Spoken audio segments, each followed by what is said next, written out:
Good morning, everyone, and welcome back to our morning coffee time. I believe we have arrived at August the 5th in the year 2020. So, how is everyone this morning? I got set up a little bit early and was able to follow the chat a little bit. I see Eleanor, who's often with us every morning providing questions, is going to be gone, watching later. And Ladawan is going to be a grandmother again.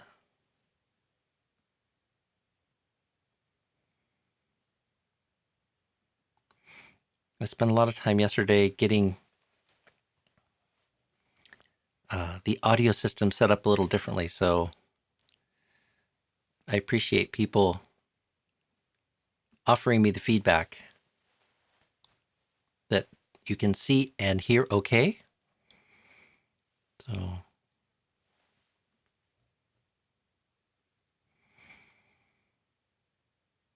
I've been considering taking a little bit of a break, and so checking in with a few friends and advisors recently about maybe the wisdom in doing so. I've decided to take a little midsummer break from 3 live streams a day. So coming up this Friday, that'll be the last daily coffee time for a little while. For the month of August, let's say. I was thinking to cut back for a little while to give some time just to reflect and regroup and attend to a few other deeds and whatnot. But so what I've decided is I'll do a Monday morning one just so we don't completely forget this opportunity. So this Friday be the last daily one, and then I'll return on Monday, each Monday for the rest of August. And then September 1st, I'll probably resume doing daily live streams. I'm not exactly sure how many a day, but right now I'm sort of thinking at least Monday through Friday, something like that. So this has been a great experiment, and I think it's produced a lot of benefit for people. It's kind of hard for me to give it up. Hearing from people the value that they give it and how helpful it can be, just as a daily reminder to stay focused on things that matter. So,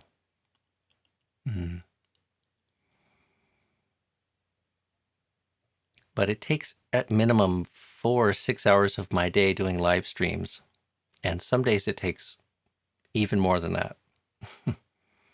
Sometimes 8 or 10 if I'm trying to learn something new or troubleshoot and fix things. So I need to give a little bit more time to a few other things. And it's good to break the habit, step back, take the big view, and come back with fresh eyes at things. So that's what I'll be doing. And my interest is in serving you all. So if people do have feedback of what they find most useful, please keep sending that along. I'm not going to disappear into a silent retreat. I have summer work to do here at the Hermitage, getting ready for the fall and winter and an upcoming sabbatical period. So I'll still be very much busy and active, but also, just to be clear, we'll be taking a break from the daily pujas as well. Not so many people are tuning into those in the evening time. Morning time tends to be a little bit better attended. So the signs are that that's more useful, but just get a little break for the rest of August so that myself and Venerable Rikito can practice meditating alone without cameras and microphones on, and I don't have to keep monitoring the internet connection, and can really kind of go in a bit more and drink of silence and solitude when it is I meditate. I think maybe on the Monday gatherings they could be a little bit longer, and perhaps I'll give you some suggestions for homework, something to keep you focused on. Because consistency and constancy is very important in this practice. It's much more valuable to have a shorter period that you're doing every day or a couple times a day rather than saving up for the weekends, or even worse yet, saving up for some long retreat period.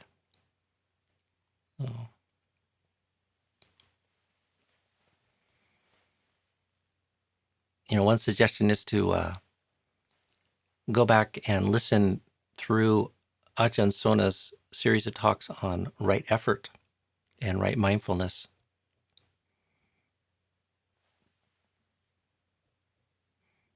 We don't need a lot of new information, really. We do need a lot of encouragement reminders. So,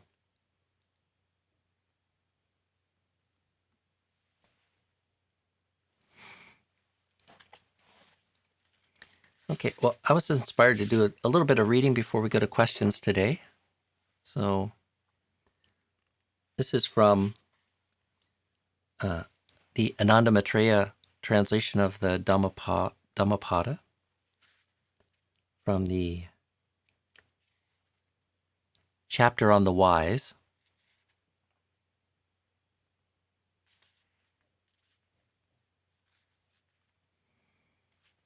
I'm tempted to read the whole thing, but I think I'd just read a couple of verses that I particularly like.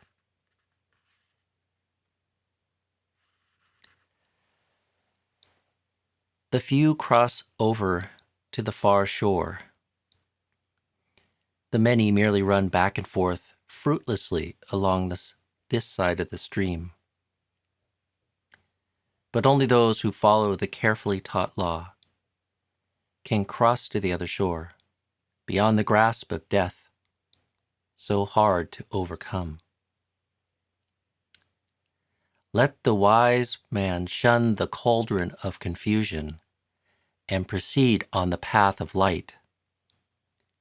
Let him leave the comfort of home, forsaking sensual pleasures, freeing himself from all obstacles, delighting in seclusion, not an ordinary man's choice, and devote himself to cleansing the blemishes of the mind. Those who have carefully cultivated their minds, in tune with the elements of enlightenment, who without grasping delight in detachment, cleansed of all corruption, and therefore shining brightly, send forth brilliant light. I like that last stanza in particular. It has a special meaning for me. My name's Sudanto, means well-trained or well-tamed. And there's a verse in the suttas that talks about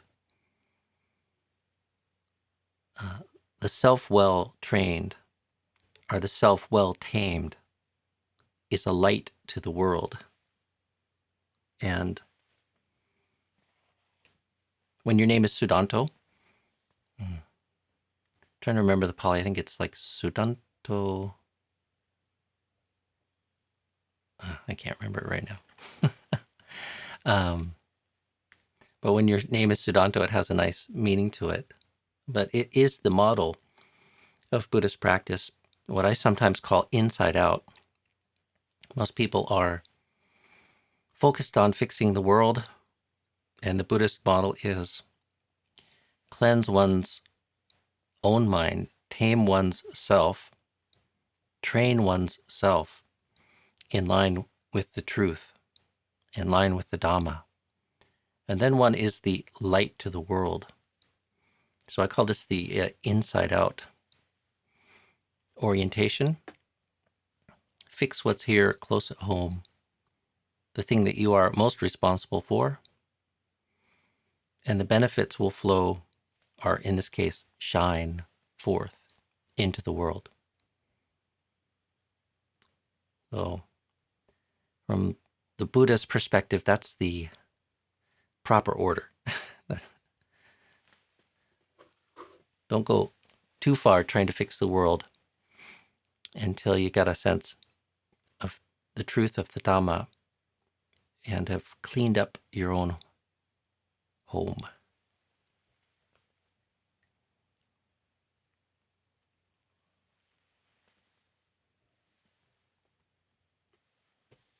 Good morning, Samrit. Is Ajahn Sona's talk on how to increase life blessings going to be uploaded to YouTube soon? I'm not sure what talk that is that you're referring to.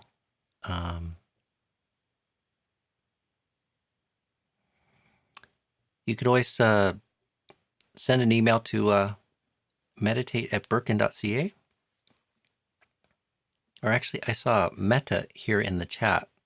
So perhaps someone from Birkin, one of the stewards from Birkin who might be here this morning, can put that in the chat for us. But I'm not sure what talk you're referring to. Good morning, Kari. What is a good balance between reading Dhamma and sitting? I think sometimes I use books as an excuse not to sit because my mind won't sit still. Well, yeah, that indeed. One needs to be sensitive to that. But there's a couple things I could say about that. One of the best things I ever heard about that was Ajahn, and this is secondhand, this Ajahn Pasano or Lumpur Pasano one time said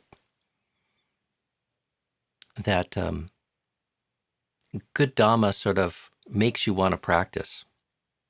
It stops you in the flow of reading and you want to put the book down and contemplate and practice Dhamma.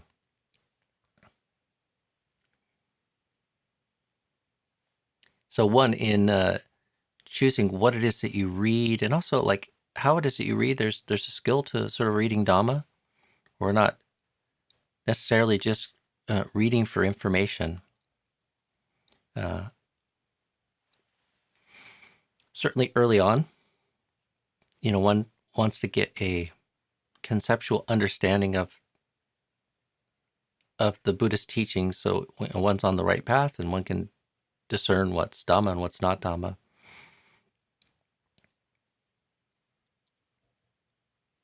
But we really want our reading to sort of, in time, become one of the strategies for putting forth right effort. So one of our strategies for exercising skillfulness, the word of another, the words of the wise, including suttas and Dhamma talks and commentary from knowledgeable practitioners and accomplished practitioners, is an important kind of component to skillful, arousing the skillful. And there's different reasons we should read, but one should be to stimulate faith,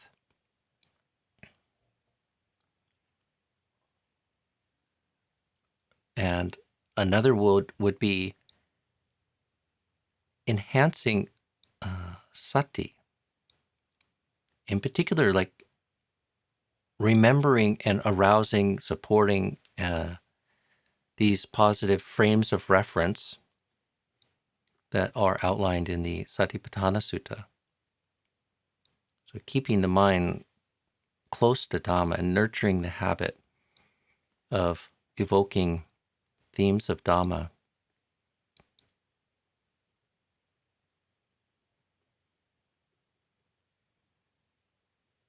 And I guess to get that balance right, one needs to be kind of sensitive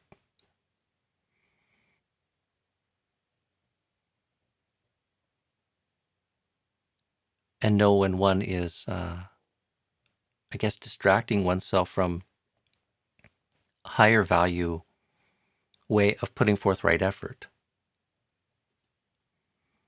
And maybe ask the question, like, why is it that I'm kind of distracting myself with reading and cheating my the time and the effort that I think I should be putting into meditation?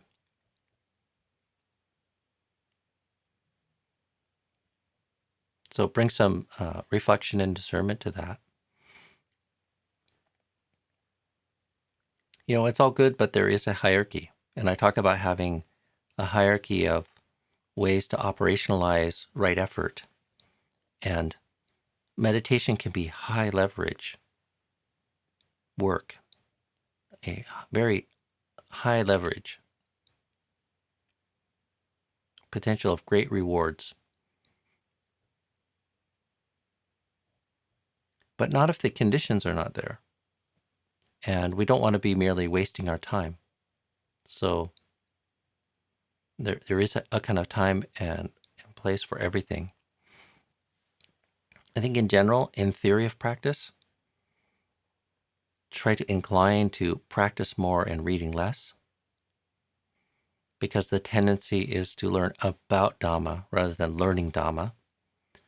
And in the end, the higher leverage practices, in particular developing the skill to overcome hindrances and purify the mind and enter into states of serenity and lucidity so that one can see their own mind clearly and understand Dhamma directly and clearly. The experiential rough and tumble of practice.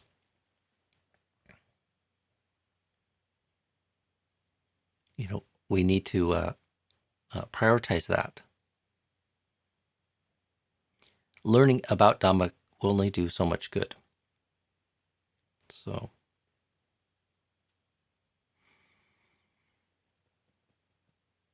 that simile of the honed and heavy axe comes back to mind too. Like in some sense, like reading about Dhamma, even though it can arouse faith and motivation and energy to kind of practice, if we're doing it because it's more convenient or easier, or because there's some undeveloped condition or obstacle that's preventing us from putting more effort into Dhamma practice, like remember the simile of the honed and heavy axe. And the weight comes from the serenity. The edge, the cutting power, comes from wisdom.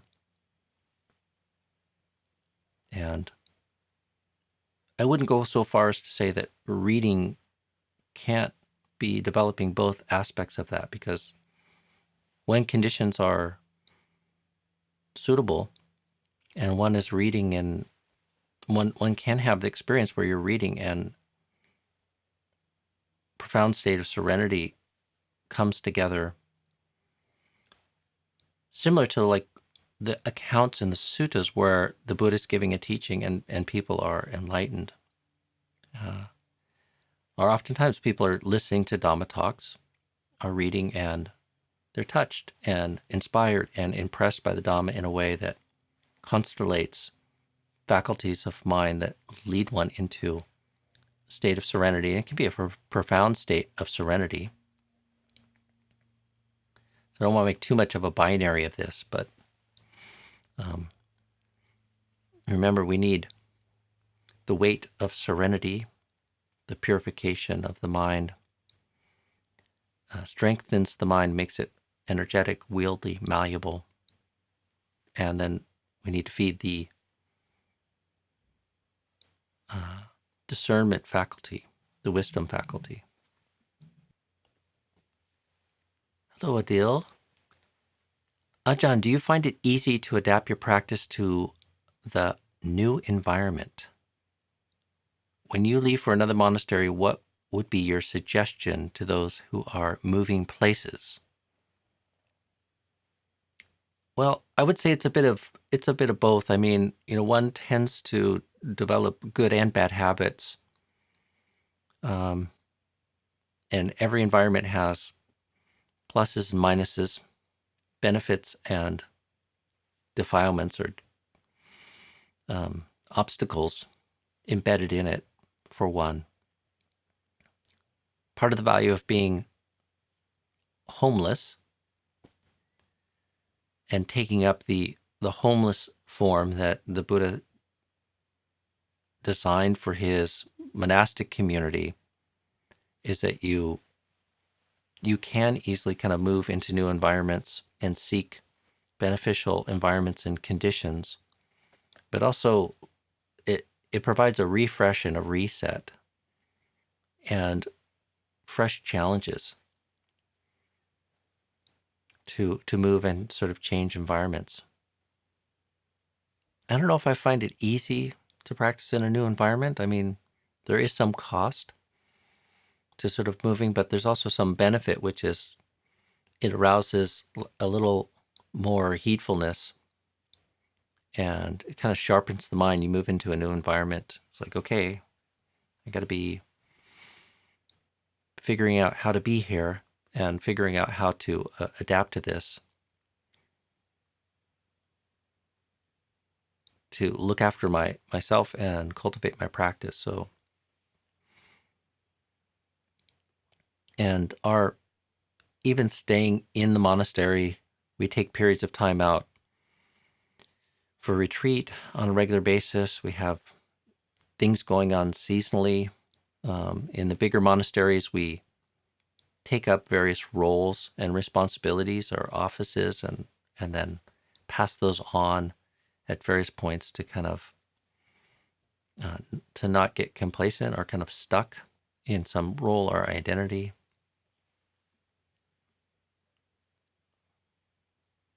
I always appreciated like those changes and transformations, and also even more profoundly when you go from one environment to another or one monastery to another,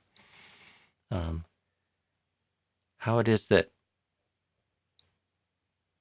you experience yourself in some different way.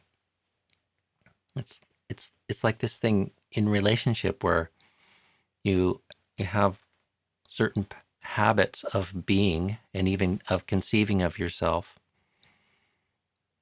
in relationship to your mother and your family, and then you have another one with your coworkers and another one with your boss and another one with one circle of friends and another one with another circle of friends. And I'm not talking about being duplicitous. This is just the natural state of a human mind, the social component of consciousness, as I like to say. But it goes beyond that. I mean, even our environment affects us quite greatly, the season, etc. So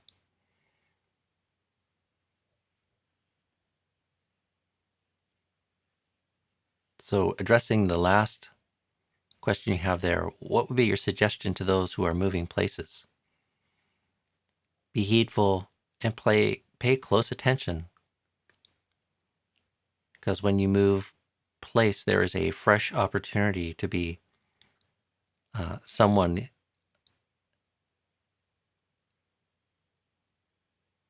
even better. And you're making karma. Like say you change schools. In one school you have certain circle of friends and people are in some sort of pattern of conceiving of you, relating to you with various expectations and various habits. And you're never totally free of the influences of those things. And then, you move to another school, there's a chance to be somebody different, hopefully better, through the choices that you make. So, in moving places, make the most of the fresh opportunity.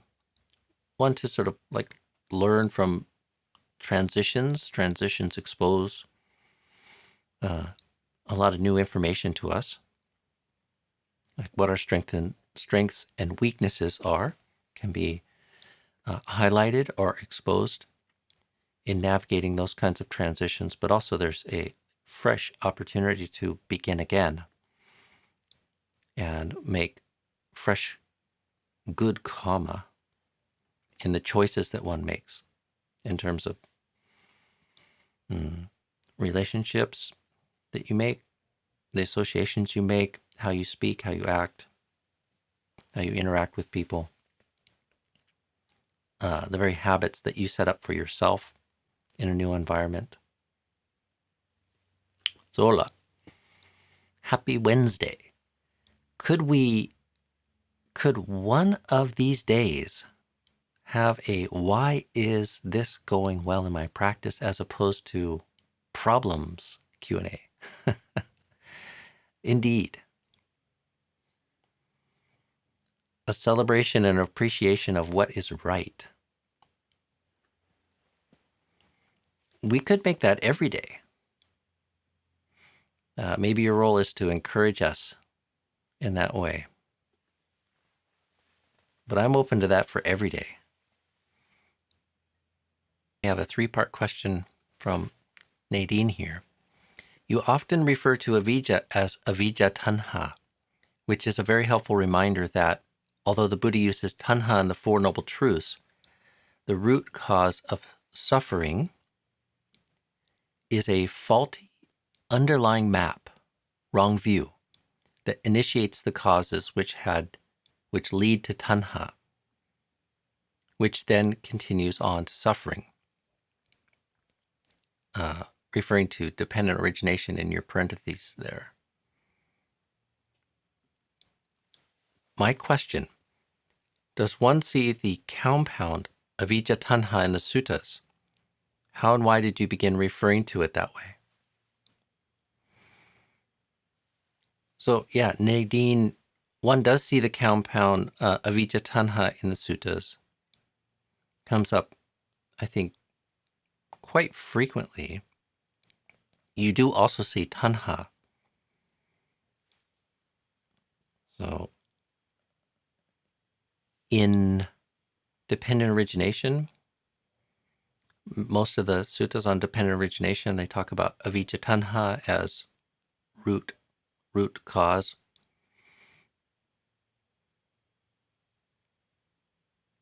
But there are many other suttas that talk about the compound avijjā-taṇhā.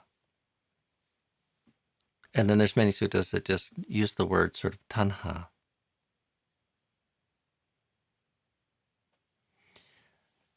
The reason I probably use that compound, the biggest reason for that is there seems to be a kind of natural defensiveness or reaction that many people have to taṇhā, that as it's most commonly translated as desire. And for many people, they argue with that. It doesn't immediately sort of strike them that desire is the problem. Their mind, I think intuitively goes to some justified sort of sense that how we commonly think of desire, like that one couldn't ever be completely free from that, and that maybe that might not even be the solution for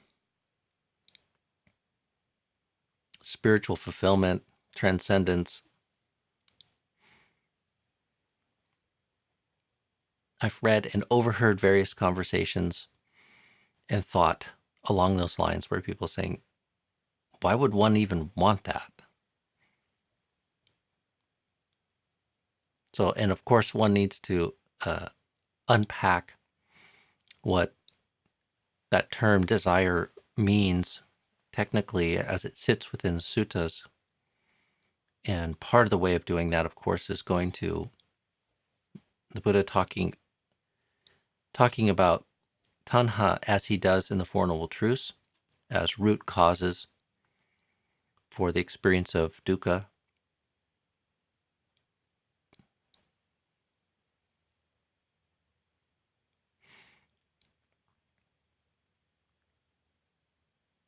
Sometimes people talk about good and bad desire. I think a more useful way of thinking of it is avijjā-taṇhā.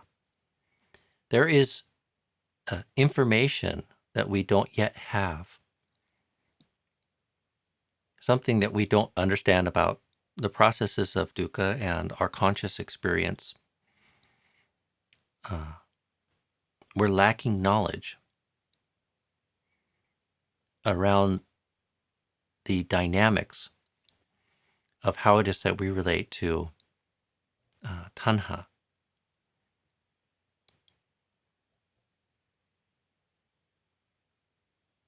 And it's not incorrect to say that tanha, as we technically define it, is the problem. It's in and of itself, but it's that it's that lack of information and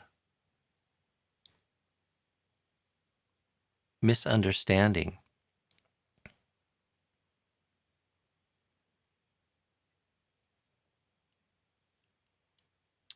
of how our knowledge, apprehension, and relationship to the dynamics of tanha relate to the experience of dukkha. When in life we go through multiple transitions, especially when you have no choice, it takes a toll on oneself emotionally. How to deal with this?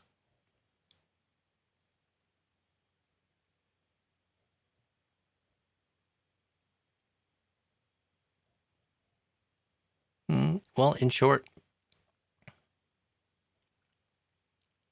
let go and strive on, cultivating the good. So, resolve whatever stress or negativity or suffering, comes out of the transitions, and just continue on sort of cultivating goodness.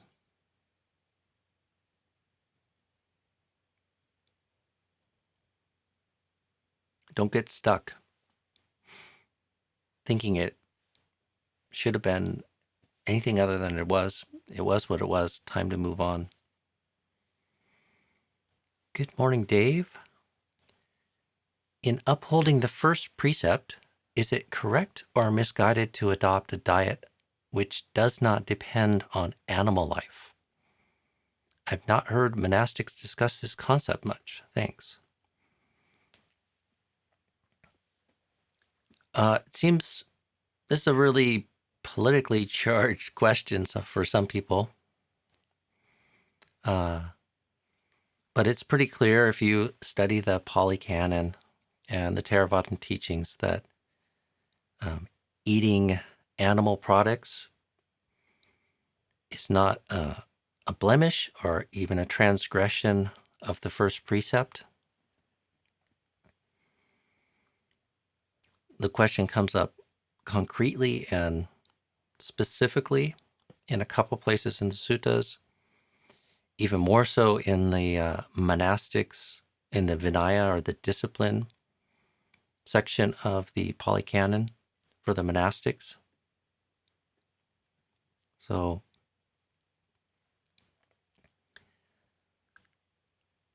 I won't get into all the speculation about the kind of reasoning behind it, but the Buddha creates some sort of delineation between killing or having something killed in a very intentional and direct way, and say eating animal products or eating meat or buying meat. Of course, there's a rich history, especially as Buddhism moved into other sort of cultures and countries, but even in India itself, of people, inspired by not just the first precept, but right intention includes ahimsa and harmlessness. So there's a rich tradition of extending your practices of cultivating harmlessness to that, inspires people to be vegetarians.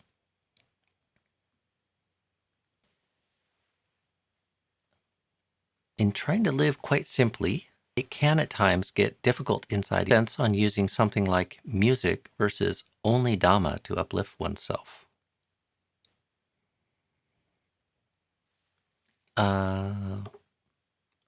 I think you need to use whatever means you can to uplift oneself. And, it kind of depends on the situation and the severity.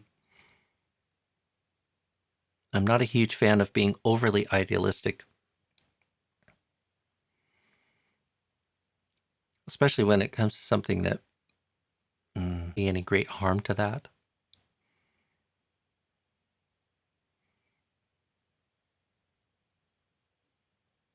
It's nice to get to a place eventually someday where one doesn't necessarily need something like that. Like, we want to be moving to learning the skills of looking after our mind and hearts in a way that becomes eventually more and more unconditional. We don't need to rely on, eventually on anything at all, you could say.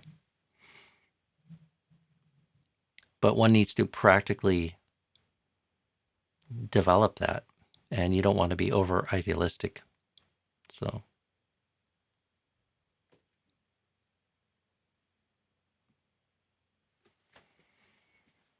does avijjā-taṇhā mean holding to ignorance? I don't know that I would interpret it that way, Sumana. They're more like evil twins. They're like two codependent phenomena or conditions that are reinforcing each other in a synergistic way.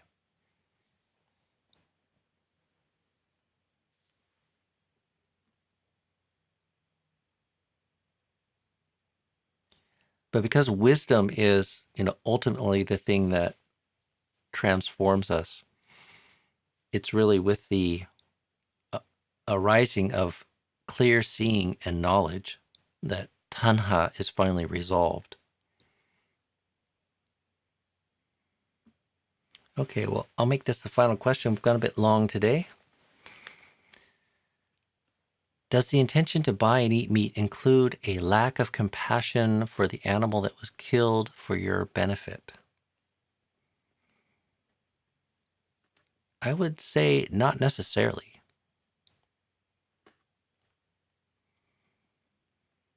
It could be. That could be the case. And I've read accounts of many human societies that had various ways of, I think, trying to counter that level of casualness or callousness towards the need to feed themselves and their reliance on animals and animal products. So, but it kind of depends on the person. So,